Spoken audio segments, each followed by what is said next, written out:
Regresamos a nuestro último bloque y estamos hablando de los gobiernos de coalición. Vamos a discutir, como último punto, si hay condiciones para que ya esta modalidad esté en funciones y la legislatura se ponga a trabajar en materia de esa reforma. Marco, ¿tú cómo la ves? ¿Crees que los partidos estén preparados?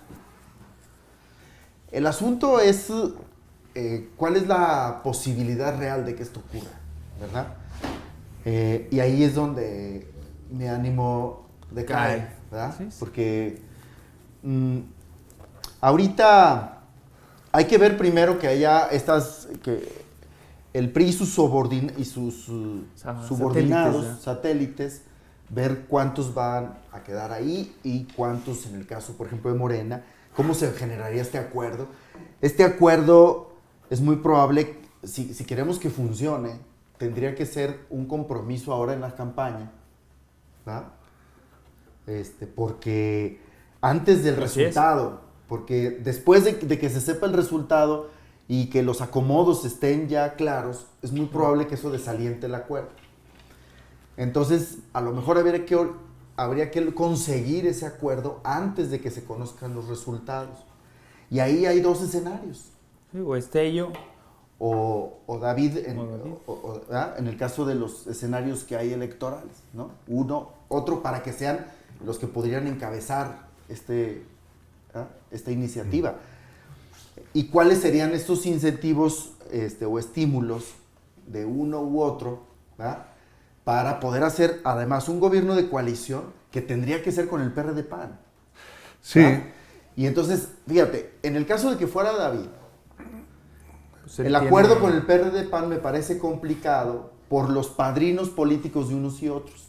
O sea, los padrinos políticos del PRD con Rafael Flores, pues son justamente los chuchos, que son los enemigos políticos acérrimos para el 18 con Andrés Manuel, y eso impediría los acuerdos por asuntos de estrategia hacia el 18.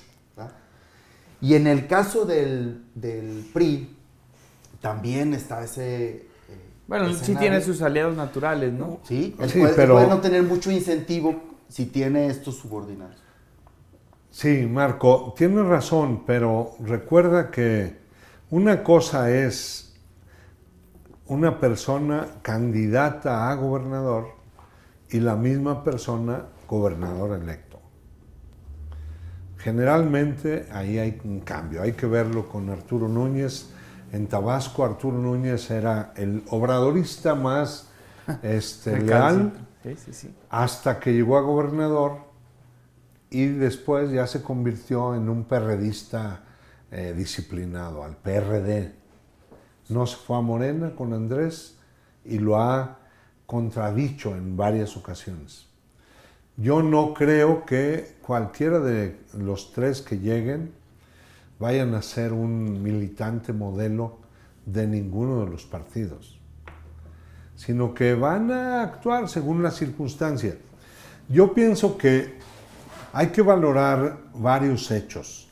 En esta campaña, cuando menos 2 aspirantes a gobernador les han ido a decir a los empresarios, por ejemplo a los constructores o a los del turismo, que ellos pongan al secretario del ramo.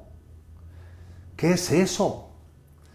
Pues es querer transferir un poder que el voto les da a ellos, en lo personal, a corporaciones no electas. Eso me parece un despropósito, que lo inició, por cierto, Ricardo Monreal hace 18 años. No, lo que hay que hacer es, la corporación empresarial X quiere influir, vaya al Parlamento y diga sus opiniones.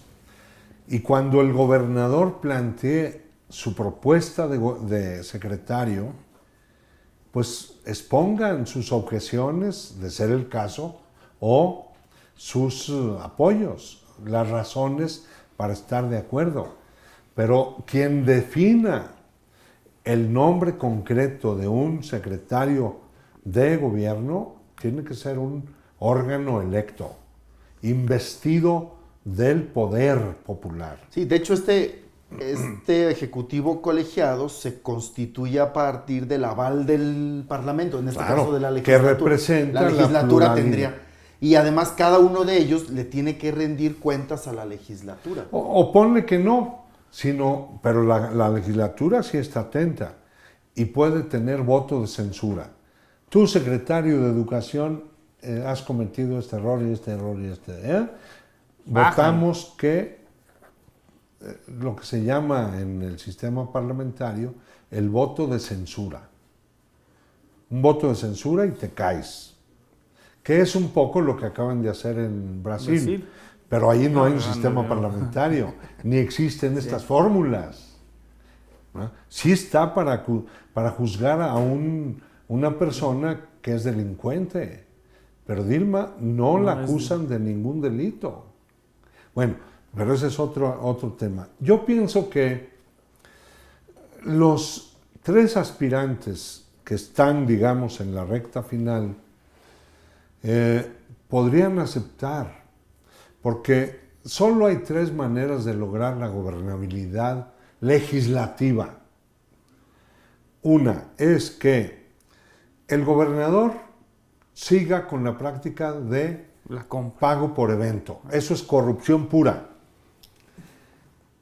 2 es la de que las leyes se reformen para que al partido que va arriba, o sea, la minoría más grande, le premien con un número de diputados suficiente por encima de su porcentaje que le dé 50% más 1. Vamos, el partido X logró el 40% de los diputados, le regalamos 10% más 1, para que tenga mayoría. Y el gobernador tenga todo asegurado que se voten sus propuestas. Esa propuesta la hizo Peña Nieto, ¿no? Al principio de este gobierno. Y todavía la recuerda ahora Aguilar Camín en el último número del Nexos, que él propone que eso ocurra. O la otra es, no, está bien que cada fuerza tenga el peso que los votos le den en la legislatura y oblígate a hacer una coalición legislativa de cara al pueblo. Si han dicho que le van a entregar un secretario a los hoteleros o a los constructores a los de la Cámara de la Industria, de la construcción, oye, pues estás intentando hacer un gobierno medio representativo de la sociedad. Hazlo bien. Y esta es la manera de hacerlo bien, ¿verdad? Porque están probados estos sistemas. Algunos dicen, no, es que los legisladores van a enloquecer y entonces van a estar censurando a todo el gabinete cada rato. Hay una fórmula para impedirlo, que es el nombramiento del jefe de gabinete. Vamos a pensar, el candidato X ganó la elección, el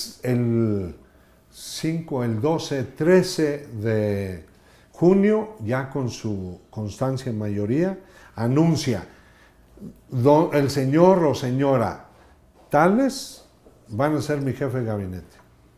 Les ordeno desde ahora de que armen la coalición legislativa y el gabinete de coalición. Si en el ejercicio de gobierno algo falla, una ley no pasa, o hay un funcionario muy mal, o varios, se cae el jefe de gabinete y entra otro. De hecho, esta idea es tan atractiva que en Aguascalientes, Carlos Lozano, hace 6 años, cuando entró al gobierno, creó la figura de jefe de gabinete, pero no lo llevó hasta sus últimas consecuencias. Y ahora eso quedó deslavado en ser el funcionario que es la relación, cuida la relación entre el Congreso y el Ejecutivo. Yo pienso que esto, explicado bien a la sociedad, puede permitirnos o darnos una oportunidad de ya no sufrir mediocres en los gabinetes. Gente que no es idónea, que no sabe de la materia. Necesitamos que en el Parlamento se anuncie: ya nos llegó la propuesta de fulano de tal para secretario de Educación, y llamamos a la audiencia a que traiga sus denos propuestas. opiniones. Y el día tal habrá la audiencia pública del propuesto. Vamos a ver su capacidad. Y en función de eso, la mayoría coaligada vota o no. Al votar que sí, se hace responsable. Sí, también, ¿verdad? A una Claro, se corresponsabilidad. hace responsable. Nada de que después te reboto las leyes que vienen del Ejecutivo pactado.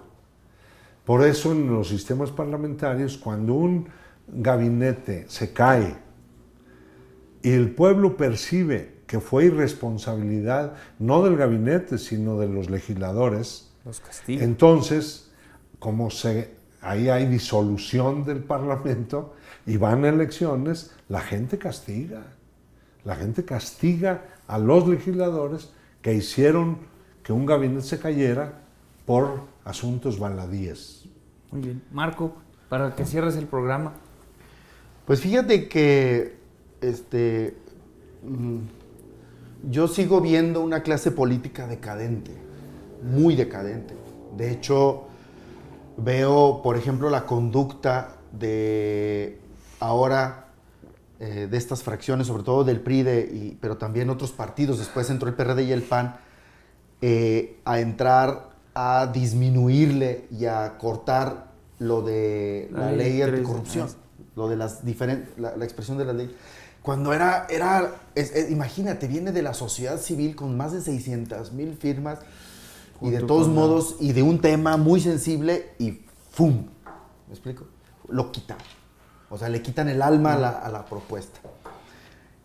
Por eso yo creo que el tema de la gobernatura de Zacatecas para el 2016, me parece difícil que los diferentes partidos acepten una fórmula de este tipo, justamente por ser virtuosa. O sea, justamente por eso me parece difícil. Prefieren seguir en el pago por evento. Por supuesto. Sí. O sea que están viendo las gobernaturas por ser como una meta intermedia a la presidencial del 18. De tal manera que ya me imagino yo, Morena, teniendo la finalidad de llegar al 18, no le conviene, no va a gobernar en coalición. O el PRI, por la misma razón. Sí. ¿Quién llegue? ¿Verdad? Quien llegue. ¿Por qué? Porque las gobernaturas las utilizan como formas de maniobra para reproducir las clientelas, electorales. ¿Ah? Y para eso necesitan maniobra.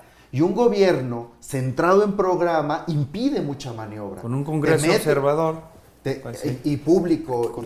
Entonces, por esa razón, yo creo, me siento como pesimista de que realmente haya la factibilidad política, ¿verdad? Ojalá yo quisiera equivocarme, ¿verdad? Y que me dijeran, ya ves, la clase política ya no está tan decadente, ya está mejor, ¿verdad? Eso sería magnífico, pero creo que no.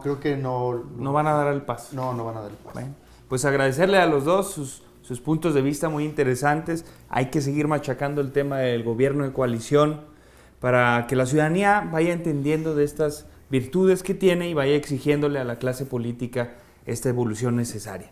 A ustedes les agradezco que nos sigan en nuestras redes sociales y en nuestro canal de YouTube. Mi nombre es Raimundo Cárdenas Vargas y nos vemos en el próximo programa. Hasta luego.